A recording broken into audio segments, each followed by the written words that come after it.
అభిమానులందరికీ స్వాగతం అండి. ఇప్పుడు నేను చెప్పబోయే కథ అమ్మ చెప్పిన కథలో ఒక కథ. అయితే మరి కథ పేరు తండ్రి ప్రేమ. ఒక ఊళ్ళో ఒక ధనవంతుడున్నాడు. ఆయనకి లేక లేక 10 సంవత్సరాలకి పెళ్ళైన 10 ఏళ్ళకి ఒక కొడుకు పుట్టాడు. వాళ్ళ పిల్లవాడిని ఎంతో అల్లారుముద్దుగా పెంచారు. ఆ పిల్లాడు పెరిగి పెద్దయ్యాక వాడి స్నేహితులు ఎక్కువైపోయాయి. ఎందుకంటే వాడి చేతి నిండా డబ్బులుండేవి. వాడు ఎక్కడ కావాలంటే అక్కడికి వెళ్ళిపోతూ ఉండేవాడు. డబ్బును వృధాగా ఖర్చు పెడుతూ ఉండేవాడు. ఎప్పుడూ సరదాగా ఆడుతూ పాడుతూ చిల్లర చిల్లరగా తిరుగుతూ ఉండేవాడు. ఎప్పుడైనా సరే చేతిలో డబ్బులుంటే ఏం చేస్తారు? పక్కింటి పిల్లవాళ్ళు కూడా వచ్చి వాళ్ళతో జత కలుస్తారు. అలా చిన్నటి నుంచి కూడా డబ్బు విలువ తెలియకుండా ఏమీ ఏమీ పని నేర్చుకోకుండా, స్కూల్కి వెళ్ళకుండా, చదువుకోకుండా ఇలాగ కాలక్షేపం చేసేస్తున్నాడు అన్నమాట. తండ్రి అస్తమాను చెప్తూ ఉండేవారు, నాయన స్కూల్కి వెళ్ళి బాగా చదువుకో, మంచి పేరు తెచ్చుకో, చక్కగా మనకి వ్యాపారం ఉంది, ఆ వ్యాపారంలో మెలకులన్నీ తెలుసుకోనైనా అని ఎన్నిసార్లు చెప్పినా కూడా వాళ్ళు అసలు పిల్లవాడు అసలు ఎప్పుడు కూడా తల్లిదండ్రుల మాట వినేవాడు కాదన్నమాట. పిల్లవాడు పెద్దవాడు అవుతున్నాడు. ఒక 18 సంవత్సరాలు వచ్చేసాయి. ఇలాగే వీడు అల్లరి చిల్లరిగా ఉంటే పెద్దయ్యాక ఏమైపోతాడో ఏంటో అని తండ్రి బెంగ పెట్టుకున్నాడు. ధనవంతుడు బాగా ఆలోచించి కొడుకుని దగ్గర పిలిచాడు. పిలిచి, చూడు బాబు, మనది మొదటి నుంచి వ్యవసాయ కుటుంబమే. అంటే తాత ముత్తాతల నుంచి కూడా ఎప్పుడు కూడా వ్యవసాయం చేస్తూనే కుటుంబ పోషణ చేస్తూ ఉండేవారు. కానీ మన తాతల కాలం నుంచి నెమ్మది నెమ్మదిగా వ్యవసాయము చేస్తూ బాగా సంపాదించి బాగా డబ్బు ఉన్నవాళ్ళు అయిపోయారు. కానీ ఎంత సంపాదించినా, ఎంత పైకి ఎదిగినా మనకి మొదట అన్నం పెట్టేది ఏమిటి? వ్యవసాయం మాత్రం మర్చిపోలేదు. దాన్ని అందరూ గౌరవిస్తాం, ఎలా చేయాలో నేర్చుకుంటాం. కాబట్టి నువ్వు ఒక పని చెయ్యి, నువ్వు వ్యవసాయం ఎలా చేయాలో నేర్చుకో. మన తాతల కాలం నాటి నుంచి మన ఊర్లో మనకి 10 ఎకరాల పొలం ఉంది. ఆ పొలాన్ని నువ్వు ఎలా దున్నాలో, ఎలా చేయాలో, ఏమిటో ఆ విషయాలన్నీ చక్కగా నేర్చుకో అన్నాడు తండ్రి. దానికి కొడుకు, ఎంత కష్టపడి పని చేయాల్సిన పరిస్థితి నాకేముంది నాన్న అన్నాడు. అదేమిటి నాయనా, చేతి నిండా డబ్బులకి లెక్క ఉందా ఏంటి అన్నాడు కొడుకు. ఇంట్లో బోళ్ళంత డబ్బు ఉంది. పిలిస్తే పలికే పనివాళ్ళు రోజుకో 10 మంది వచ్చి వెళ్తారు. పైసలు వేస్తే వాళ్ళే వస్తారు అన్నారు నిర్లక్ష్యంగా. వాళ్ళ నాన్న ఏం చేశాడంటే నవ్వాడు. నవ్వి, నువ్వు చెప్పింది నిజమే కాదన్న, కానీ మీ తాతల కాలం నుంచి వస్తున్న ఆస్తి నీ చేతికి రావాలంటే నువ్వు వ్యవసాయం నేర్చుకోవాలి, తప్పదు. మన తాతల ముత్తాతల నుంచి ఎవరు ఎదురు తిరగకుండా అలా వీలునామా రాశారు. ఏమిటంటే వారసులు కాబోయేవాడు వ్యవసాయం ఎలా చేయాలో నేర్చుకోవాలి, అప్పుడే అతనికి సొంతమవుతుందని చెప్పి వాళ్ళు రాశారు. అందుకే న్యాయాధికారులు నీవు సొంతంగా వ్యవసాయం చేస్తున్నావా లేదో అని అప్పుడప్పుడు వచ్చి వాళ్ళు గమనిస్తున్నారు. వీలునామా అంతా వాళ్ళ దగ్గర ఉంది.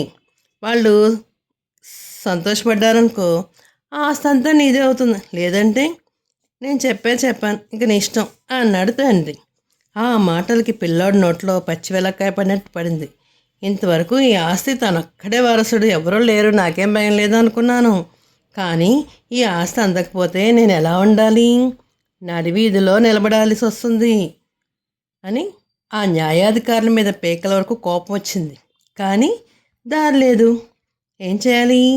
తప్పనిసరి పరిస్థితిలో ఆ పొలం 10 ఎకరాల పొలం ఉండే చోటికి బయలుదేరెళ్ళాడు. చక్కగా భూమిని ఎలా దున్నాలో నేర్చుకున్నాడు. భూమి దున్నిన తర్వాత నారుమాటలు వేశాడు, పంట వేయడం చేశాడు, కలుపు తీసేశాడు. అంటే మొక్కల మధ్యలో కలుపులు ఉంటాయి కదా, అవన్నీ తీసి పారేశాడు. చక్కగా ఎరువును చల్లాడు, పాదులు తీసి నీళ్ళు చక్కగా వాటిని అన్నిటికీ నీళ్లు పెట్టాడు. పంట కొయ్యడము, తూర్పు పట్టడము, సరుకు తీసి సరైన ధరలకు అమ్మడము, ఇలా అన్ని పనులు ఒకదాని తర్వాత ఒకటి నేర్చుకుని 1 సంవత్సరం పాటు కష్టపడి పనిచేసి పంట పండించి ఆ డబ్బును తీసుకొచ్చి వాళ్ళ నాయన ముందు కోపంగా విసిరేశాడు. ఆ ధనవంతుడు వాటిని చూసి అబ్బా సంతోషంగా, చూడు నాయనా, వీలునామా ప్రకారం ఇక్కడ ఆస్తి అంతా నీదే, కానీ మన ఊర్లో ఉన్న 10 ఎకరాల పొలంలో మాత్రము అది ఎవరికి అమ్మడానికి కానీ కౌలుకి ఇవ్వడానికి కానీ పని వాళ్ళతో పని చేయించడం వ్యవసాయం చేయించడం కానీ కుదరదు. దున్నితే నువ్వే దున్నాలి, లేకదంటే లేదు. అలాగే దాన్ని తర్వాత తరాల వారికి కూడా ఇలాగే అందించాలి, అది మాత్రం మర్చిపోకే అన్నాడు.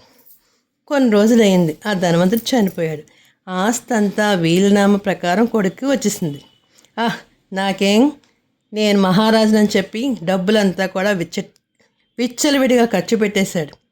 బెల్లం చుట్టూ ఈగలు ఎలా ముసురుతాయో అదేవిధంగా ఈయన చుట్టూ జనమందరం మోగి అతని దగ్గర డబ్బు అయిపోయేంత వరకు కూడా విందులతోని విలాసాలతోని జల్సాగా డబ్బులన్నీ ఖర్చు పెట్టేశారు. యజమాని పట్టించుకోకపోవడంతో గుమస్తాలు కూడా వాళ్ళు పనిచేయడం మానేశారు. దొంగలెక్కలు చూపించేశారు, డబ్బులంతా దోచేశారు. దాంతో నెమ్మదిగా వ్యాపారంలో నష్టం వచ్చింది. విషయం పూర్తిగా అర్థమయ్యేసరికి అతను పూర్తిగా అప్పుల్లోకి కూరుకుపోయాడు. ఏం చేయాలో అర్థం కాలేదు. అతను చుట్టూ ఉన్న స్నేహితులందరూ బయటికి వెళ్ళిపోయారు. వీడెక్కడ డబ్బులు అడుగుతాడని భయం వేసి వాళ్ళందరూ కూడా అతను పట్టించుకోనట్టు వదిలేసి వెళ్ళిపోయారు. అవసరానికి ఎవ్వరూ ₹1 డబ్బులు కూడా సహాయం చేయలేదు. దాంతో అతని డబ్బు లేక అప్పులు పాలైపోయి ఇల్లు కూడా అమ్మేసి నడి వీధిలో నిలబడ్డాడు. అప్పుడు అతనికి ఊళ్ళో ఉన్న 10 ఎకరాలు గుర్తుకొచ్చింది. అమ్మో, అప్పుడు మా నాన్న చెప్పాడు 10 ఎకరాల భూమి ఉంది, వ్యవసాయం చేసుకోమని చెప్పాడు. అలాగే నేర్చుకున్నాను నేను. నా తండ్రి తల్లి లేకపోయినా ఆ భూమి నన్ను కాపాడిందన్నమాట అనుకుని వ్యవసాయం ఎలాగా వచ్చు, అక్కడికి వెళ్ళి బతుకుదాం అనుకున్నాడు. ఆ పొలం అంతా పూర్తిగా పిచ్చి మొక్కలతో ఉండిపోతే వెళ్ళి ఆ మొక్కలన్నీ తీసేసి అవంతా శుభ్రం చేసి పొలం అంతా బాగా దున్నేశాడనమాట. వాడికి కండబలం ఉంది, గుండె బలం ఉంది, తెలివితేటలున్నాయి. అలా దున్నుతూ ఉంటే ఒక చోట ఏమైందంటే నాగలికి ఏదో అడ్డు తగిలింది గుణపంతో కొట్టేసరికి. ఏంటబ్బా, ఏమిటి ఈ భూమిలో ఏముంది అనుకుని ఒకసారి ఇలాగా ఎత్తాడు. ఎత్తితే అక్కడ ఒక ఇనపెట్టి తుప్పు పట్టిపోయి ఉందన్నమాట. దాన్ని జాగ్రత్తగా బయటికి తీసి మూత తీశాడు. లోపల దగదగమంటూ వెరుస్తూ 20,000 వరహాల పైన అందులో ఒక చీటీ కూడా ఉంది. తండ్రి చనిపోతూ ఒక చీటీ రాసి పెట్టాడనమాట. బాబు, ఈ ఉత్తరం నువ్వు చదువుతున్నావంటే అర్థం ఇప్పటికే ఆస్తంతా పోగొట్టుకున్నావు అనమాట. అయినా పర్లేదు, నిరాశపడకు. మా తాత నా చేతిలో పెట్టింది 10 వరహాలు. దాన్ని పెట్టుబడిగా పెట్టి నేను ఎంతో సంపాదించాను. ఇప్పుడు దాని రెట్టింపు వరహాలు నీ చేతిలో ఉన్నాయి, అంటే నీకు 20,000 వరహాలు ఉన్నాయి. కాబట్టి నువ్వు కష్టపడి తెలివితేటలతో పనిచేస్తే ఇంతవరకు నువ్వు పోగొట్టుకున్నదంతా కూడా తిరిగి సంపాదించుకుంటావు. ఇది పెద్ద కష్టమేమీ కాదు. మరలా ఒకసారి ఇలాంటి తప్పు చేయకుండా, బెల్లం చుట్టూ ఈగల్లా వచ్చే స్నేహితులను నమ్మకుండా జాగ్రత్తగా ఉండు. అడుగులు ముందుకు వేయి. ఎక్కడైతే పొరపాటు ద్వారా గుణపాఠం నేర్చుకున్నావో తిరిగి అక్కడే ఆ తప్పులు చేయకుండా వినయంతో నిజాయితీగా అడుగులు ముందుకు వేస్తాడో విజయం వాళ్ళ చెంతనే తిరిగి వస్తుంది. అదే వెతుక్కుంటూ వస్తుంది మరి అని అందులో చీటీలో ఉంది. ఆనాడు నా తండ్రి నాకు చెప్పిన గుణపాఠం నాకు ఇక్కడ బుద్ధి వచ్చింది. ఈ చెడ్డ స్నేహితులను నమ్మకూడదు, మంచి వాళ్ళనే నమ్మాలి. అయినా నా పని, నా కష్టాన్ని నమ్ముకుని నా వ్యవసాయం చేస్తే నేను గొప్పవాడిని అవ్వగలను అనుకుని మళ్ళీ వ్యవసాయం చేయడం మొదలుపెట్టాడు. తండ్రి గురించి, తన గురించి ముందు జాగ్రత్త తీసుకున్నాడు. అర్థం చేసుకుని అతని కళ్ళల్లో నీళ్ళు తిరిగినాయి. పైకి చూసి, మరి తండ్రి లేడు కదా, ఆకాశం వైపు చూసి తండ్రికి నమస్కారం చేసి మళ్ళీ ఆ డబ్బునంతా పెట్టుబడిగా పెట్టి వ్యవసాయం చేస్తా, వచ్చిన వరహాలను క్రమంగా ఖర్చు పెడుతూ కొద్ది సంవత్సరాల్లోనే మళ్ళీ గొప్ప ధనవంతుడయ్యాడు. మళ్ళీ వ్యాపారం కూడా చేసుకుంటూ బాగా అభివృద్ధిలోకి వచ్చాడు. పెద్దవాళ్ళ మాట చెద్దన్న మూట. అందుకే మరి పెద్దవాళ్ళు చెప్తారు ఎంత చక్కగా ఇలాంటి మంచి స్నేహితులనే ఎన్నుకోవాలని, స్నేహబంధం అనేది గొప్పదని. ఎవరైతే మనకి అండగా దండగా ఉంటారో అలాంటి వాళ్ళే ముఖ్యమైన స్నేహితులని. తండ్రి ప్రేమ ఎంత గొప్పతో ఈ కథ వింటే తెలుస్తుంది కదా. మరి పిల్లలు వింటున్నారా? ఎవరైనా సరే మీ పెద్దవాళ్ళు ఏమన్నా మీకు ఏదైనా ఖర్చు పెట్టుకోవడం డబ్బులు ఇస్తే అందులో కొంతవరకు ఖర్చు పెట్టాలి, మిగతా దాచుకోవాలి. అంతేగాని అంతా ఖర్చు పెట్టి పాడు చేయకూడదు కదా. మీకు టిఫిన్ బాక్స్లో భోజనం అవి పెట్టినప్పుడు మీరు తింటూ పక్క వాళ్ళకు కూడా పెట్టాలి. షేరింగ్ చేయడం నేర్చుకోవాలి. మరి ఒక కథ చెప్పుకుందామా అయితేని. మరొక కథ పేరు అదృష్టం అంటే నీదేరా. ఒక ఊళ్ళో ఒక రైతు ఉండేవాడు. ఆయన చాలా పేదవాడే కానీ చాలా మంచోడు. వాళ్ళకి నోటితో మాట్లాడుతూ ఉండేవాడు. గుడ్డి వాళ్ళకి చక్కగా చూపు లేకపోతే వాళ్ళకి చక్కగా అర్థమయ్యేలా చెప్పేవాడు. ముసలి వాళ్ళకి చేతికర్రలాగా ఉండేవాడు. ఆడపిల్లల ధైర్యాన్ని బాగా చెప్పేవాడు. ఊర్లో ఎవరికి ఏ ఆపదొచ్చినా, ఎవరింట్లో ఏ శుభకార్యం జరిగినా అందరికన్నా ముందే ఉంటాడు ఆ రైతు. కార్యక్రమం పూర్తి అయ్యేంత వరకు అన్ని పనులతోని వాళ్ళతో కలిపేస్తాడు. అందుకే అందరికీ ఆ రైతు అంటే చాలా ఇష్టం. సొంత బంధువుల లెక్క చూసుకుంటేవాళ్ళు. రైతు పెండ్లం కూడా చాలా మంచిది. మొగుడు చేసే పనికి సాయం చేయడమే తప్ప ఏనాడు ఎదురు మాట్లాడలేదు. చెయ్యనని వెనక్కి తిరిగేది కాదు. ఆ రైతుండే ఊరి పేరు జొన్నగిరి. దాని పేరు సువర్ణగిరి అని. ఒకప్పుడు అశోక పాలనలో 2వ రాజధానిగా ఒక వెలిగిందని చాలామంది పండితులు అంటారు. ఆ ఊరిలో వజ్రాలు దొరుకుతాయని పెద్ద పేరుంది. దాంతో ఎక్కడెక్కడి నుంచో జనాలు వచ్చి ఆశగా ఆ ఊరి చుట్టుపక్కల పొలాల్లో, కొండల్లో ఎప్పుడూ తవ్వుతూ ఉండేవారు. అనేక మంది చాలా విలువైన వజ్రాలను ఎన్నోసార్లు దొరికాయి. రాత్రికి రాత్రి ఆ వజ్రాలతో వాళ్ళు ధనవంతులు అయిపోయేవారు ఎంతోమంది. ఒకసారి ఆ పేద రైతు పొలానికి వెళ్ళి దాన్ని దున్నుతుండగా బాగా అలసిపోయాడు. దాహం అవుతుంటే నీళ్లు తాగుదామని చెంబు పైకెత్తాడు. అంతలో ఒక్కసారిగా సర్రమని గాలి పైకి లేచింది. దుమ్ము రైతు కళ్ళలో పడిపోయింది. దాంతో చేతిలోని చెంబు జారి కింద పడి నీళ్ళన్నీ పొలంలోకి ఒలికిపోయాయి. రైతు కళ్ళు నిలుపుకుంటూ ఆ చెంబును తీసుకోవడానికి కిందకు వంగాడు. ఆ నీళ్లు ఎక్కడైతే పడ్డాయో అక్కడ ఏదో తలుక్కుమని మెరిసింది. ఏమబ్బా మెరుస్తా అంది అని పరీక్షగా వంగి చూస్తే ఇంకేముంది, చాలా విలువైన వజ్రం నక్షత్రం లెక్క దగదగా మెరిసిపోతా కనబడ్డాది. నీళ్లు పడి అంతవరకు దాని మీదన్న మట్టంతా పోయింది. రైతు ఆ వజ్రాన్ని చేతిలో తీసుకుని, ఆహా ఎంత అదృష్టమే, చూడడానికి చిన్నగా ఉన్న లోపల ఒక మచ్చ కూడా లేదు, తళతళ మెరిసిపోతా ఉంది. ఈ వజ్రాన్ని అమ్మి ఇంకొక పొలాన్ని కొనుక్కుంటే ఇకపై జీవితంలో ఎటువంటి సీకూసింత లేకుండా హాయిగా బతకచ్చు కదా అనుకున్నాడు. సమ్మానంగా వజ్రాన్ని ఇంటికి తీసుకెళ్ళి పెండ్లానికి చూపించినాడు. ఆమె దాన్ని చూసి ముట్టుకొని మురిసిపోయినది. ఆ విషయం ఊరంతా ఒక్కసారిగా గుప్పమన్నది. ఆ రైతు చాలా మంచోడు కావడంతోనే అందరూ సంతోషపడ్డారు, కానీ ఎవ్వరూ అసూయపడలేదు. ఆడు చాలా మంచోడు, అందుకే ఆడికి ఆ వజ్రం దొరికిందిలే అనుకున్నారు. కానీ ఇప్పటి కాలంలో అయితేనా అసూయ ద్వేషాలు. వాడికి దొరికిందా, మనకు కూడా దొరుకుతుందా, వెళ్దాం అని పరిగెట్టుకుంటూ వెళ్తారు.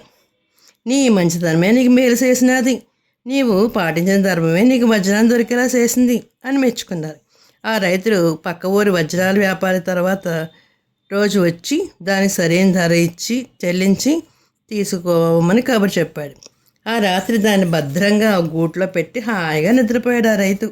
ఆ ఇంట్లో ఒక పెద్ద ఎలుగుంది. అది చీకటి పడగానే రైతు ఇంట్లోకి పోయి గింజలు, మిగిలిపోయిన అన్నము, కూరగాయలు తింటూ ఉంటుంది. ఎప్పట్లాగే అది ఆ రోజు రాత్రి కూడా ఆహారం కోసం ఇల్లంతా వెతుకుతూ ఉంటే దాని గూట్లో దగదగ మెరిసిపోతున్న వజ్రం కనిపించినది. ఏందబ్బా కొత్తగా ఉంది, ఎప్పుడు చూడలేదు, ఇటువంటి గింజ అని నోట్లో పెట్టుకొని ఇంటి బయటికి వచ్చి కొరకడం మొదలుపెట్టింది. అట్లా కొరుకుతూ ఉంటే అది లటుక్కున జారి దాని గొంతులో ఇరుక్కుంది. అది బయటికి రాక ఇటు లోపలికి పోక గింజ గిజగిజలాడుతూ కింద మీద పడి బోర్లాడసాగింది.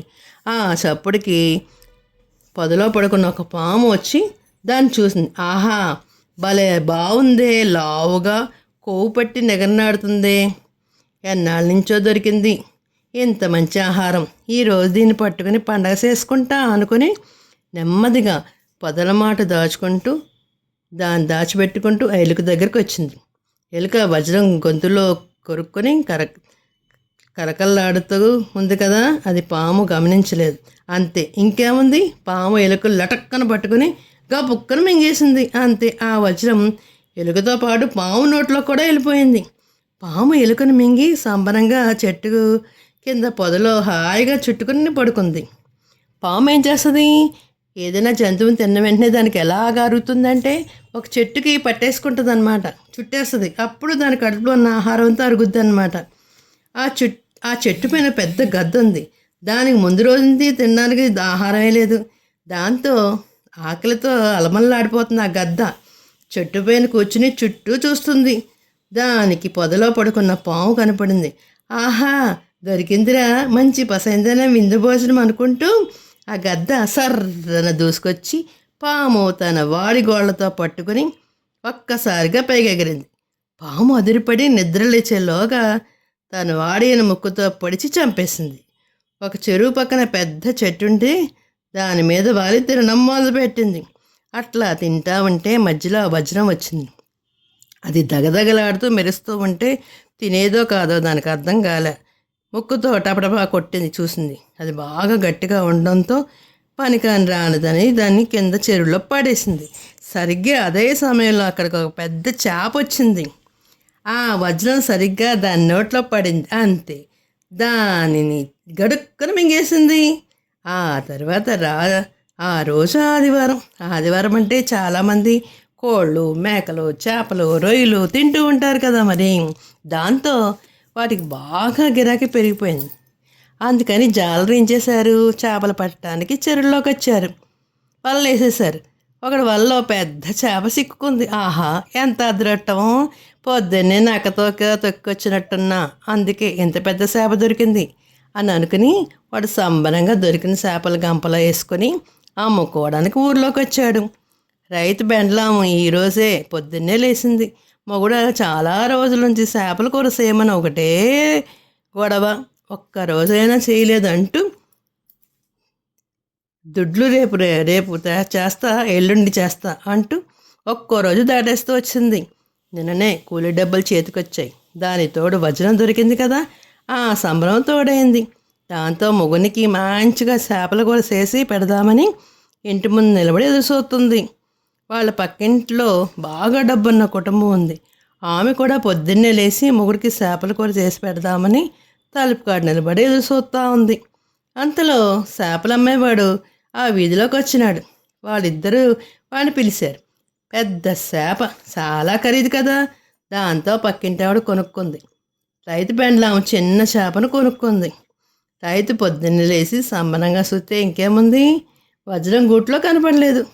ఇది ఎక్కడైనా పడిపోయినాదేమోనని మొగుడు పెళ్ళం కలిసి ఇల్లంతా కిందకి మీదకి వెతికేశారు. కానీ అసలుంటే కదా దొరికేది. పాపం వెతికి వెలిసిపోయారు.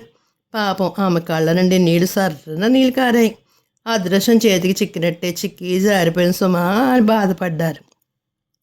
అది చూసి రైతు, మనం కష్టపడి సంపాదించింది ఏదైనా అయితే పోయిందని బాధపడాలి, కానీ ఊరికే వచ్చిన దాన్ని బాధపడ్డం ఎందుకు, అసలు దొరకాలేదనుకుంటే సరిపోలే అన్నాడు చిరునవ్వుతో పెండాను ఓదారుస్తూ. అంతలో వాళ్ళ ఇంటి తలుపు ఎవరో తట్టారు. ఎవరబ్బా అని పోయి చూస్తే ఇంకేముంది, నగరం నుండి వచ్చిన వజ్రాల వ్యాపారి కనపడ్డాడు. రైతు వజ్రం అమ్ముతానని కబురు పంపినాడు గందా, దాంతో కొనడానికి వచ్చినాడు. రైతు వాళ్ళకి జరిగిందంతా చెప్పి ఏం జరిగిందో ఏంటో జరిగిపోయినది. ఎట్టాగో ఇంత దూరం వచ్చారు కదా, మళ్ళా వెంటనే వెళ్తారు కానీ కాసేపు విశ్రాంతి తీసుకోండి. వేడి చేపల కూర తినిపోదురు కానీ నా పెండం శాత వంట అచ్చం పుల్లారెడ్డి నేతి మిఠాయి లాగంటే కమ్మగా ఉంటుంది అన్నాడు. వాళ్ళు సరే అన్నారు. రైతు పెండంతో ఏమో పొద్దున్నే మన కోసం మంచి చేపలు కొన్నా కదా. పాపం వాళ్ళు చాలా దూరం నుంచి వచ్చినారు. ఎప్పటితున్నారో ఏమో, తొందరగా జొన్నరొట్టె చేపల పులుసు చేసేవే అన్నాడు. ఆమె సరేనని పెరట్లో కూర్చుని చేపల పులుసు తీసి శుభ్రంగా చేస్తా ఉంటే పక్కింటాం వచ్చి, అక్క, అనుకోకుండా మా దగ్గర బంధువులు ఒక ఆయన ఆరోగ్యం బాగోలేదని ఆఖరి చూపు చూడటానికి క్షణం కూడా ఆలస్యం చేయకుండా ఉన్న ఫలాన్న వచ్చేమని కబురు వచ్చింది. అందుకే ఎక్కడి పనులు అక్కడ వదిలేసి వెంటనే వెళ్ళిపోతున్నాము. పొద్దున్నే నీతో పాటు ఒక పెద్ద చేప కొన్నాం కదా, అది తీసుకో. దాని మీద మీ పేరు రాసి పెట్టున్నట్టుంది. మీరన్నా హాయిగా కడుపు నిండా తినండి అక్క అంటూ ఆ చేపని తీసుకొచ్చి ఆమె చేతిలో పెట్టేసింది. రైతు పెండ్లం సంబరంగా చేపను కూడా బాగా కడిగి కత్తితో మధ్య కోసింది. అంతే, ఇంకేముంది. దాని కడుపులో పొద్దున్న పోగొట్టుకున్న వజ్రం తడతడలాడుతూ మెరుస్తూ కనిపించినది. అది చూసి ఆమె సంబరంగా కప్పెగిరినట్టు కెవ్వున కేకేసింది. ఏండాయ్ రెండాయ్ అని అరిసేసరికి మొగుడు గబగబా బయటకు వచ్చాడు. గూట్లో పెట్టిన వజ్రం చేప కడుపులోకి ఎట్టా పోయిందో వాళ్ళకి అస్సలు అర్థం కాలేదు. వజ్రాల వ్యాపారస్తుదాన్ని చూసి, నీ మంచితనమే మనలా వజ్రాన్ని దగ్గర చేర్చింది. ఇట్లాంటి విచిత్రాన్ని, నీలాంటి అదృష్టవంతుడిని ఈ లోకంలో మరెప్పుడూ చూడలేదు అంటూ మెచ్చుకున్నాడనమాట. చూసారా, ఒక వజ్రానికి ఎన్ని రకాలుగా వచ్చి, ఎన్ని చేతులు మారి, అంటే ఎన్ని జంతువులతో మారి ఎలా మళ్ళీ ఆ రైతు దగ్గరికే వచ్చిందో. మనకు వచ్చే యోగం ఉంటే ఎక్కడెక్కడ తిరిగినా మళ్ళీ అక్కడికే వస్తుందని ఈ కథలో నీతి అన్నమాట. మన మంచితనం ఎప్పుడు కూడా మనం కాపాడుతుంది అనేది కూడా మనం తెలుసుకోవాలి. 10 మందికి మనం సహాయం చేయాలి. మంచి మాటలతో మంచిగా మాట్లాడాలి. నీతిగా నిజాయితీగా బ్రతకడం వల్ల భగవంతుడు ఏదో రూపంగా మనకి అది అందిస్తాడు. మనం సంతోషపడగలుగుతాం. అయితే మరి చాలా చక్కగా ఉంది కదండి కథ. తెలుగువారి దీపకాంత్కి లైక్ చేసి, షేర్ చేసి, సబ్స్క్రైబ్ చేసి, కామెంట్ రూపంలో పెట్టండి మరి.